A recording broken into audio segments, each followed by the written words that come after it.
Hello friend, এই দেখতে পাচ্ছেন এটা হচ্ছে 1 নাম্বার প্রিমিয়াম। এটা খারাপ হচ্ছে এই যে দাতাগুলা,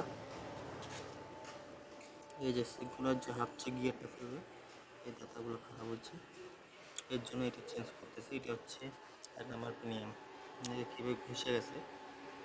আর এটা হচ্ছে 2 নাম্বার প্রিমিয়াম, এটা আছে 6 স্পিড গিয়ার বক্স, এটা খারাপ। আর এটা হচ্ছে সিগুলার হাফ, সেটা কীভাবে ভেঙে গেছে একদম। এটা খারাপ হচ্ছে, যে দেখতে কীভাবে খারাপ হচ্ছে, হয়ে গেছে। এটা খারাপ হওয়ার কারণ হচ্ছে যে এটা যে গিয়ার অয়েল ছিল, গিয়ার অয়েলের জন্য খারাপ হচ্ছে। তো এখন চেঞ্জ করতে হবে। এই 1 নাম্বার প্রিমিয়াম খারাপ হচ্ছে, 2 নাম্বার প্রিমিয়াম খারাপ হচ্ছে, সিগুলার হাফ খারাপ হচ্ছে, আর বেয়ারিংগুলো। আর এই যে এটি মেন শেপের এই যে দাতাগুলো দেখতে পাচ্ছেন, দাতাগুলো এই যে এগুলো খারাপ হচ্ছে। এই যে নতুন মাল, এটা হচ্ছে 1 নাম্বার প্রিমিয়াম, নতুন মাল নেওয়া আছে। এই নতুন মাল কী অবস্থা থাকে একদম।